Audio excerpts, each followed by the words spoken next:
As somebody who does clinical trials and who's trying to design meaningful clinical trials for TBI as well as the other neurological disorders, you know, it's always frustrating using something like GCS to divide these patients or identify these patients. So tell me, what should we be using?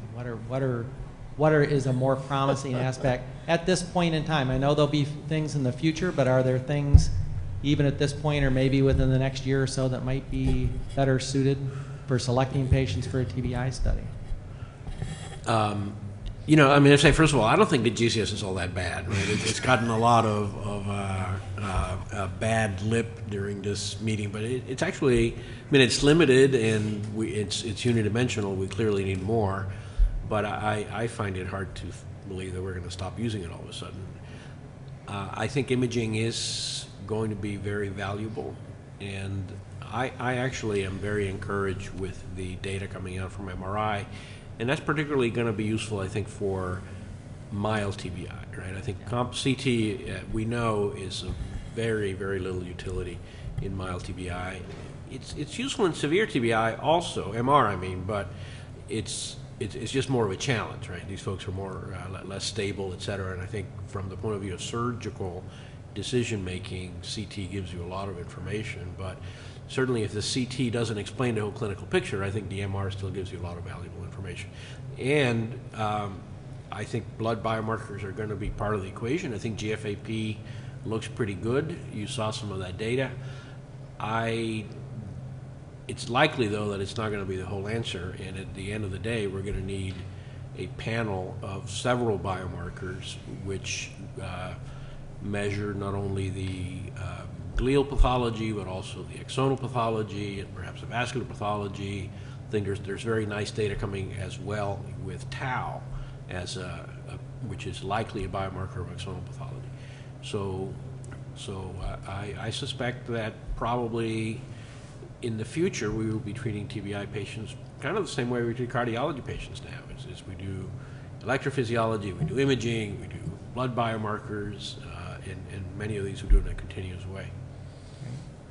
Yeah. So I love the GCS when I'm working clinically. It's a great tool. It allows me for a resident to talk to me at 3 o'clock in the morning. You know, I've got a 26-year-old status post a 20-foot fall with a GCS of 4. I pretty much know what's going on. But I think even if you talk to Graham Teasdale, the measure was never meant for stratification for clinical trials, and we evolved into this.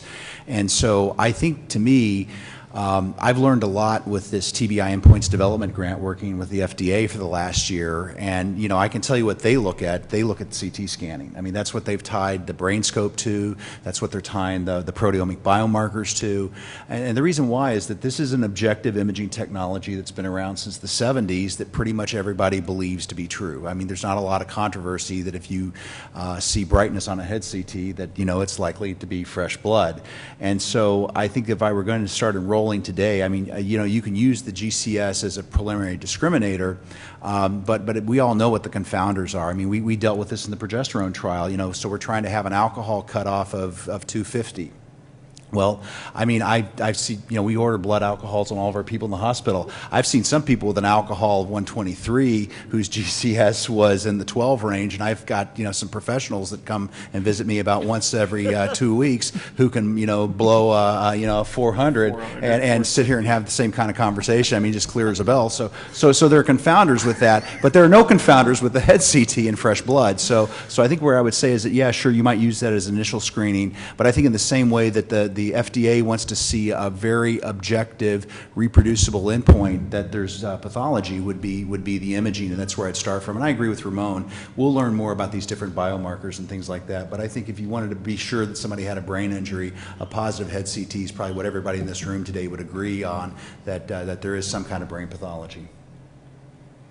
Can't argue with that. Yeah, you know, we watched Big Pharma walk out of this space, and we're not going to get them back in until we have a more acute way of measuring impact of therapy. And so, I mean, that's what I'm trying to get at when it comes to whether it's a neuromonitoring data point feedback, a biomarker feedback, or an imaging data point feedback. We need something that is sooner than a 6-month GOSE that indicates that we're having a response to therapy if we're going to really get big pharma and we're going to get our large industry partners back into the game trying to come up with better therapies for this drug, for this disease. Well, along those lines, David, I wanted to ask you, either you or Jeff or Ramon or Claudia, how confident are you that we will get to that point where we can put the GOC sort of on the side and have a harder endpoint to determine drug efficacy? And if you had to bet today, what would you think that endpoint would be? There's every reason to think that there are better assessments out there, and that it could be either biomarkers or it can be just the more sophisticated neurobehavioral assessments. That I think there's every reason to think that there are many other opportunities. Yeah, I mean, that's what we're doing. We're, and again, when I say we, I don't mean just, you know, it so happens that the other PIs of this is a multi-PI grant.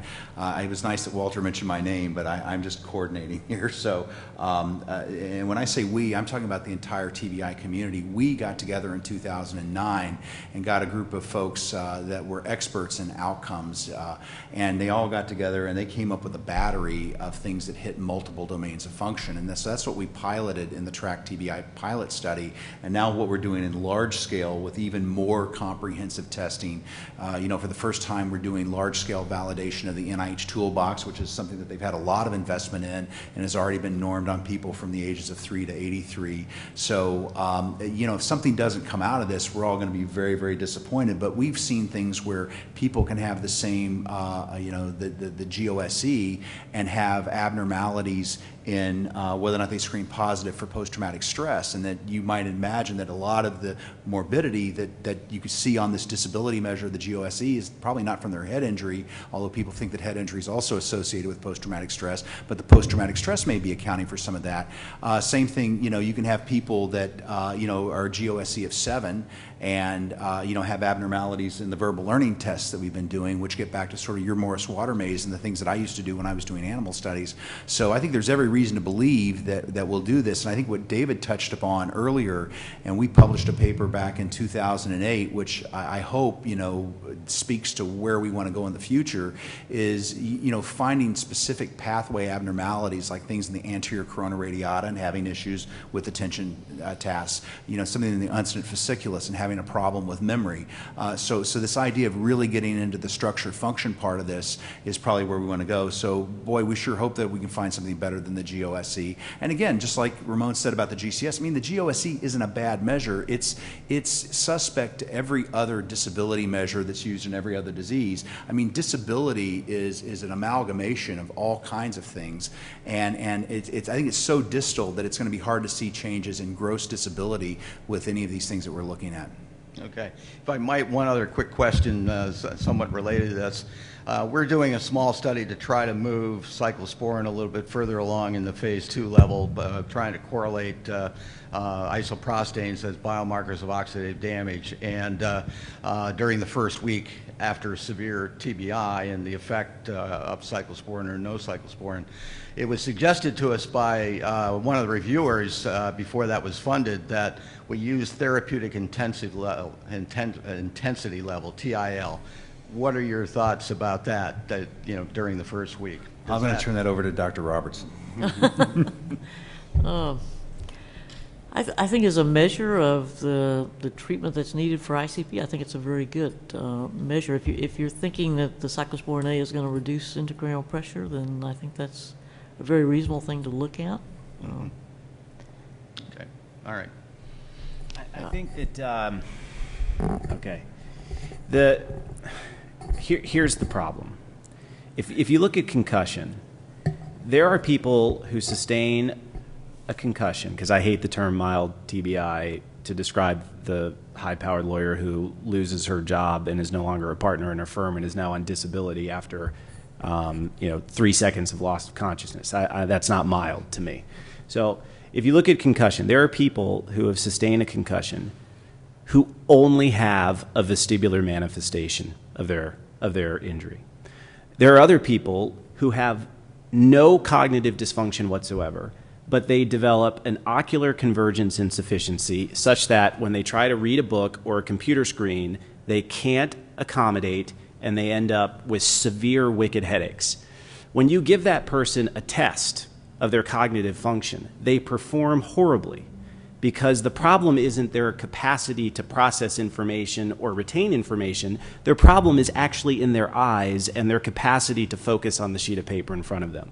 But what we do is we give that person, just like we give every other person, the same treatment. And we say, okay, here's your cognitive rehabilitation treatment. And then we're mystified why that person's cognition didn't improve when the treatment was never going to fix their ocular convergence insufficiency. So whether you're talking about cyclosporin, or whether you're talking about hyperbaric oxygen, or whether you're talking about an anti-inflammatory, or whether you're talking about sildenafil, or whether you're talking about any intervention that we want to describe or discuss, we must ensure that the pathophysiology targeted by that intervention is actually occurring in the patient in front of you. Otherwise, it should come as absolutely no surprise when the 34th clinical trial fails. I think just to carry on with that, I mean, that's really kind of what we're trying to do, is we're trying to understand the natural history of the problem here. I was telling Bill, I was at a meeting at the FDA about 3 or 4 weeks ago with some senior officials, and they said, you know, the biggest problem you guys have is you don't understand the natural history of your disease. And I think there's a lot of truth to that. There wouldn't be questions about chronic traumatic encephalopathy and a lot of the other things that people talk about today if we knew about the life course of people with traumatic brain injury. You know, there's the famous quote, you know, that this is a process, it's not an event. And I think that that's very true, but we treated it like an event, and we have data only at 6 months on most of these patients, so we don't really know what happens over time.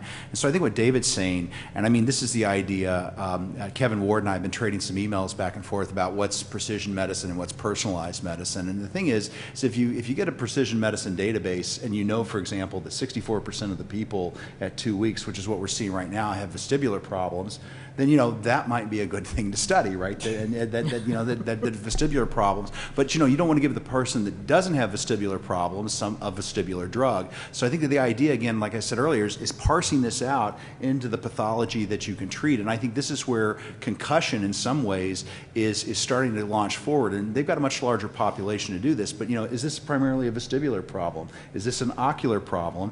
And they're treated in 2 different ways. They're not treated with one drug. So you separate them, you split them, and then you try to target based upon that. And I think that's really what we're saying, is understand the problem a little bit better and then split and target based upon the specifics of what you want to do. Other comments?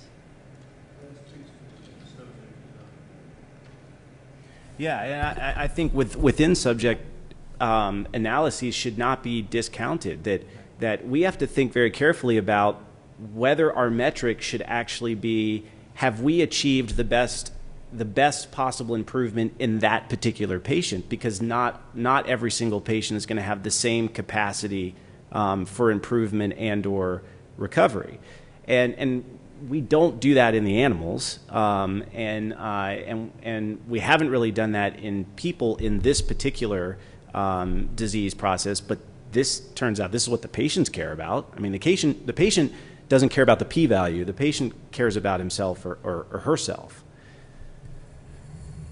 Great. I'm going to go to the one of the next questions here, and that would be, should the traditional prospective randomized clinical trial be the gold standard for TBI research, or is there a better alternative?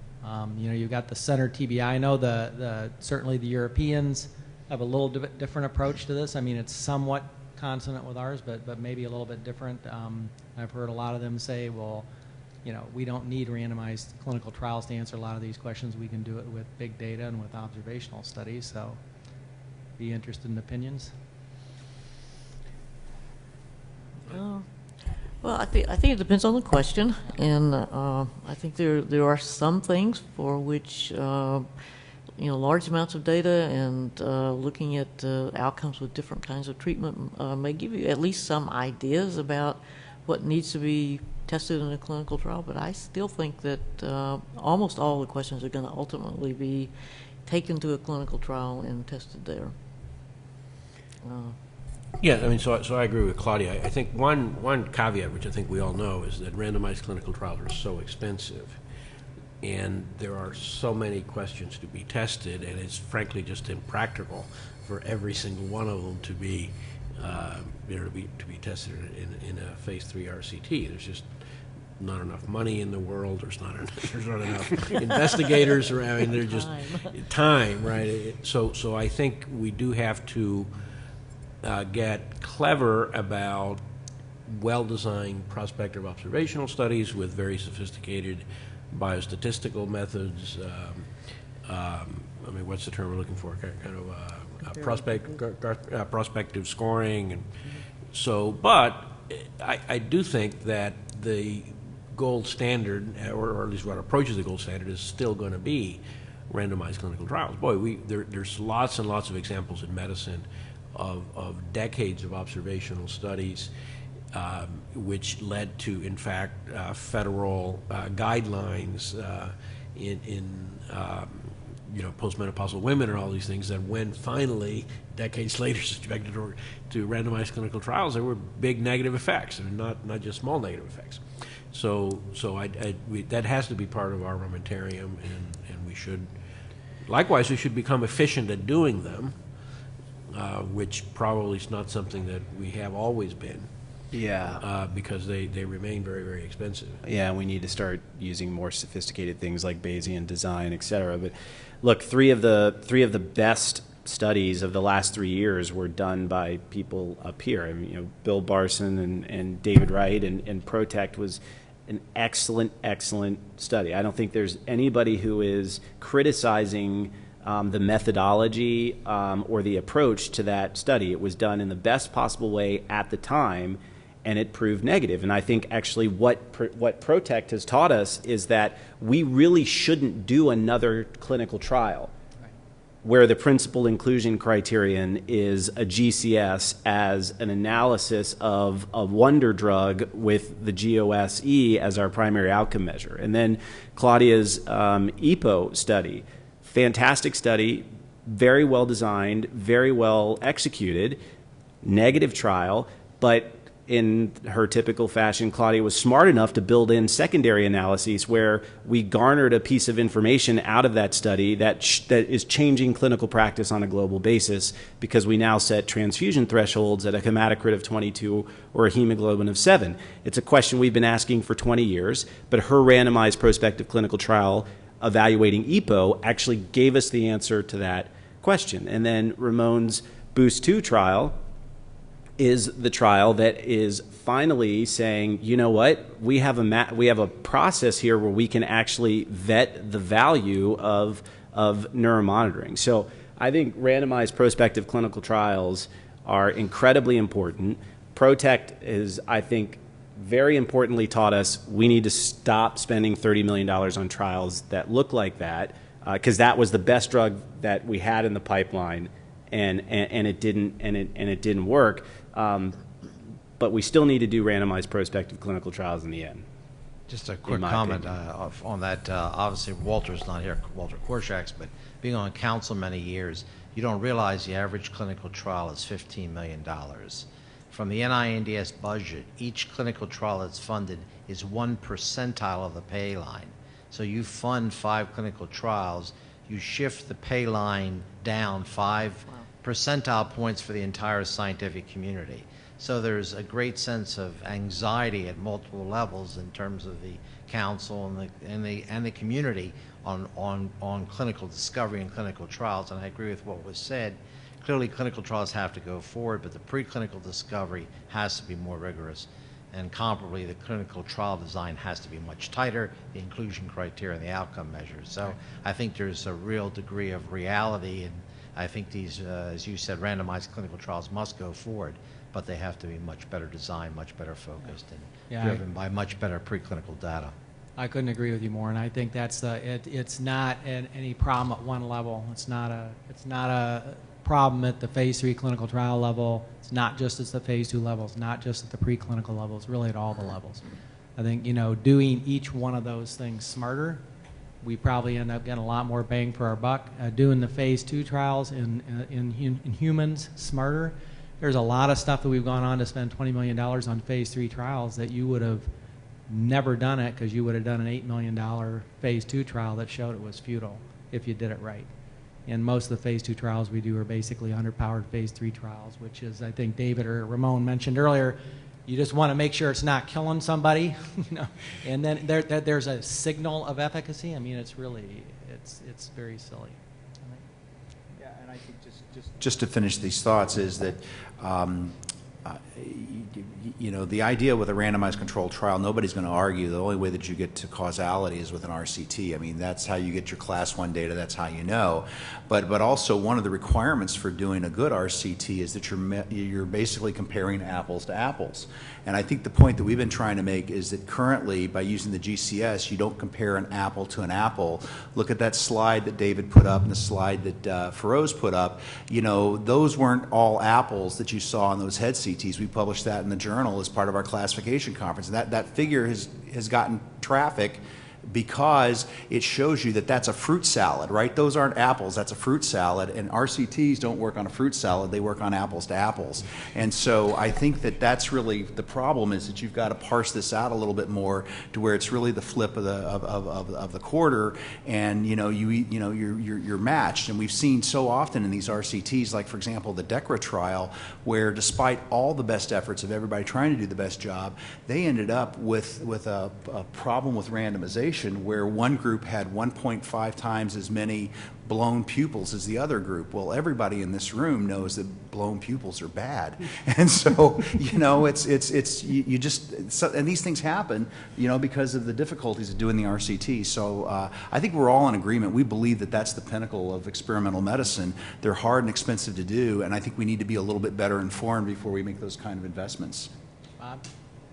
Yeah, Bob Newmar, Michigan. So, we heard a little bit about, patient selection is one of the reasons why that randomized clinical trials may not be succeeding. But I think the other fundamental question that I'd like to hear your comments on is this concept of whether treatment A versus placebo, when treatment A is given the same way in the same patient under the same conditions, regardless of whether they respond or not, is the right way to do it, versus a individualized, feedback-controlled application of treatment A. And I'll use hypothermia as an example, is if you had hypothermia versus control, but you didn't do the hypothermia just comparing a set temperature for a set duration, but if you did it in a way that you could measure whether the disease was there, right? So do they have the target? And then whether you can measure the response to therapy in real time and then adjust that therapy on an individualized patient basis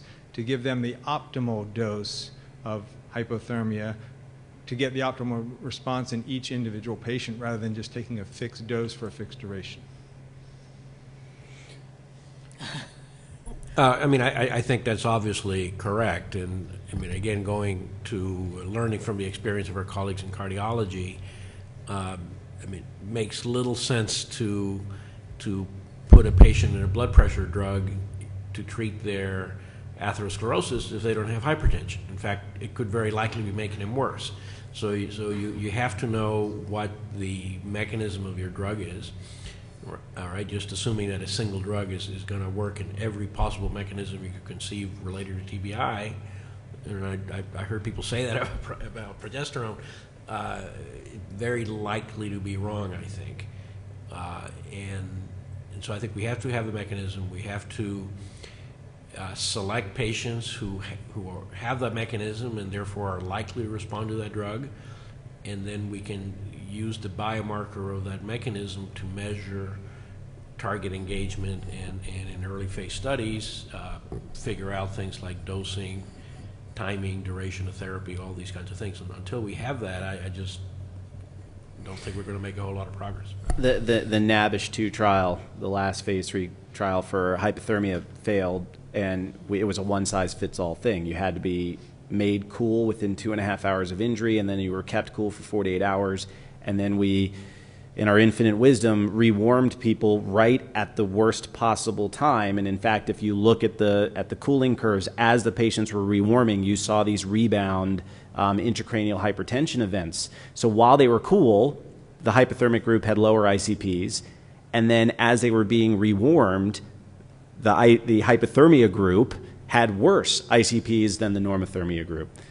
We're redoing the hypothermia trial in a markedly different way, and without getting into all the details because it's a much longer conversation, I can just say to you that we're being smarter because we have metrics that are built into when you can continue to rewarm someone, and if they're physiologically becoming deranged, you stop the rewarming, number one. And then number two, we're adding the evaluation of one of the inherent pathophysiologic processes that we think are at play in that patient population, which is cortical spreading depression.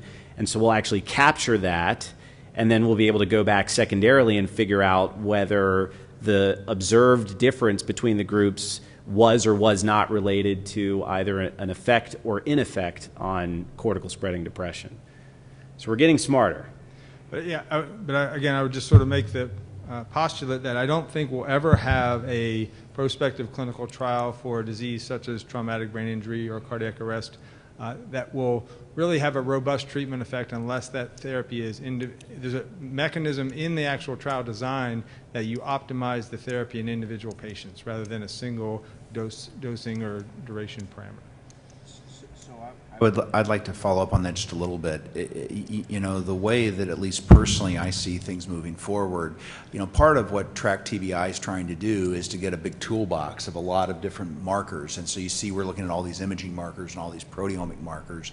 And what I would say is that I'm pretty convinced that I'm not smart enough to figure out how this next big trial should be designed. And so if you know, if somebody just gave us a bunch of money and said, okay, here's what you're going to do, I think probably what I would do is continue to figure out what are these little tools that we can look at, what are some better outcome measures to do, and then I'd get in touch with Bill and we'd start thinking about how we're going to do an adaptive trial design with a bunch of different ideas, because we made like this needle in the haystack, you know, that you've got to be so smart and so right and so good that this one thing's going to work.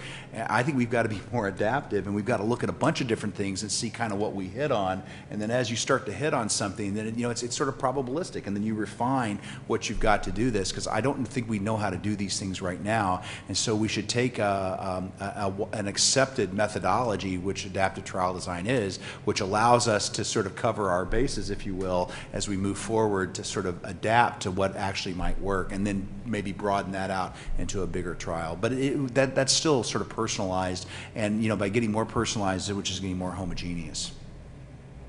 I think we need a better way, Bob, of determining how do you know somebody's responding. And that's what we talked about a little bit earlier in terms of ways to know that, and I don't know that we know that. You already saw how controversial it was for someone to propose a 2x3 trial, right? We start getting into that kind of concept that you're talking about, and we're talking about a 50x50. It's infinite, right? Yeah, it's each infinite. patient can get treated infinitely differently. But what Walter talked about was target engagement and proving that you have, first of all, you need to prove you have the target. So the pathologic process is in that patient, and then you got to prove that your treatment engages the target. And then you have to also monitor whether that, when you take the treatment away, the target is no longer there. Well, but the problem is that's not necessarily tied to outcome, like the histone acetylation somebody was talking to earlier. You could give the drug, show that it's hitting the target, it's doing that, but you don't know whether doing that is improving outcome because you don't have a way of knowing how they're going to turn out. But so you may know that that you're hitting your target, but you don't know if that's doing any good. Well, but at least at the end of the trial, you know whether that's a good target or not. If you don't measure it, you have no idea because you don't know whether you hit the target. If you've got the right outcome measure. Yeah. No, I mean that's a given. I think that's been mentioned a number of times here today that we have to be able to look at the target in people and measure that the thing that we're giving is actually affecting the target. It may not be affecting the outcome, but but if it's not affecting the target, it's probably not going to affect the outcome, right? Yeah. Right.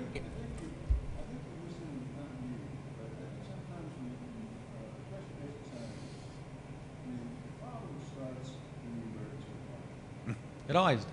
You guys have got to figure out how to make a better product, okay? And you're going to hand this off to a neurointensivist or a neurosurgeon if the person needs surgery for a craniectomy or something like that. And they've got to improve on that product so that it can go into rehab.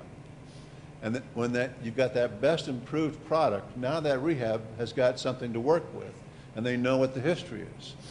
So that's what makes it so complicated, because the changes in head injury in basic science we've known changes across time, and regionally changes across time. Pig actigraphy, man, I'm telling you. Yeah. It's and so the secret. These clinical trials, I remember a meeting Graham Tisdale was at, and I came in late. I think it was the international meeting or one of the national meetings, and I came in late, and I came up to the microphone and asked, why are all these clinical trials failing? And he says, they're not failing. We're learning from each of them. And you pointed out a couple of good points about what we've learned from some of the clinical trials. But if we could figure out how to, and this is a novel approach, I know, and maybe very controversial, but how we could tie these three domains together, and with a very sophisticated way of describing the progress of this patient and the changes of the neurobiology of the disease of this patient, and pick up how these targets actually change. So a cyclosporin A trial may be perfect at day 1 through 5, and then all of a sudden in the ICU, you may want progesterone, or you may want to wait until later, or you may not want to put this person in a pharmacologically induced coma. So I think the problem is that we don't understand the complexity, and some of us, I think, like big pharma. Somebody talked about it as big pharma. We're ever going to get big pharma back in there. You know, you're not going to when everybody's throwing their hands up and they're saying this is just too complex of a problem. And my opinion is we should embrace the complexity, and not fight it. Just say, you know, it's there. And so what we're going to do is we're going to streamline, not streamline it, but we're going to make this a continuum, and we're going to throw out the ideas that this is going to be some sort of a simple control versus experimental group. So I hear what you're saying, and I think summarizing that is no whining. Right. Yeah. Yeah. Now, Trump. Say Donald Trump had a head. Okay. you know, we actually there was a, you know, I've had some talks before with Walter and others. Said, you know, what we really need to do is we need to have a continuous clinical trial that basically doesn't end, and we are morphing in things at different points in treatment, and we're learning each time we do it, and we're refining the process as we go along, as opposed to the process we currently have, where you go 5 years, takes you 3 years to get your act together, figure out what you learn, you go another 5 years, et cetera, with one thing or another. You know, there's no mechanisms for that, for funding that kind of thing. It's very, very difficult. You know, it's 5 years or it's nothing. And I agree with you. I think that continuum is really where it's at. And we aren't there. I don't think we're ready to do that. You know, there's another approach that we haven't talked too much about, and it's not that popular in the United States, but it's the mega trial. So it's the very inexpensive but very, very large randomized trial, which Crash was a mega trial, and I guess there have been several others. I think there's some potential value to something like that, unlike the kind of trials we usually do, where we have very strict inclusion criteria, which means that you know, most of the patients you screen are screen failures, and then you spend a lot of money collecting a lot of data on a daily basis. I mean, that actually is very, very expensive. Obviously has its role, but we probably should consider the value of mega trials, where, you know, this is spread out into community hospitals beyond the major academic medical centers. Well, well, these have been termed the large pragmatic trials, and you know, the other thing I know the people at NHLBI are really into are these registry-based clinical trials, Right. and which are a form of the large pragmatic trials. But let's say you have a registry of patients with traumatic brain injury, and you're already gathering outcomes in this registry, and you're just adding in randomizations for different treatments as you go along, and so you're gathering lots of data without all the rigor that you normally would in a single clinical trial. And you know, there's been termed, you know, pragmatic trials or effectiveness research, and you know, there's different opinions about that. But. Yeah. I really worry about those trials because of, well, first of all, the outcome assessments have to be pretty simple. And I think we're already saying that the simple outcomes are really not going to be very good for traumatic brain injury. And the other thing is the information that you have to be able to look at the reason a trial failed or a reason a trial was successful is really not available to you because of the very limited information that's collected during the trial. I think they are generalizable, that's the good thing, but the bad thing is the limited ability to really analyze the findings of the trial. I think that these large pragmatic trials or studies are a good way, though, to start vetting our biomarkers and our other clinical endpoints. And this was what is our friend from Immunoray? Donna. She shared with us the story of this is actually how troponin came to life. So troponin was vetted in a very, very small group of centers that were considered centers of excellence. And it was initially determined that troponin had a very mild clinical significance because it was just like our first GFAP study. It was just a single collection of a troponin level at some point in the first 12 to 24 hours. But once they got that tiny little signal, they opened the door and they allowed any center who was having patients come into their emergency room with chest pain to participate in a large registry. And as long as they were willing to collect a troponin, measure the troponin, and put it into the registry, then they were allowed to participate in the large pragmatic study. And that is how we figured out what troponin meant, how early it was sensitive, and why it was a valuable metric when followed over time. And so I think we have to think about those things, even in TED, we have to think about that it may not be our best move for interventional studies, but it may be a very, very wise next step for us as we move towards a better either entry point criterion, a stratification tool, or an endpoint tool for TBI. Or for evaluating guideline-based therapy. I mean, get with the guidelines from American Heart has done some great stuff with that to show that, if you follow these guidelines, people are more compliant with the guidelines, there's better outcomes with the patients than if they don't comply with the guidelines. It's great observational information for questions like that.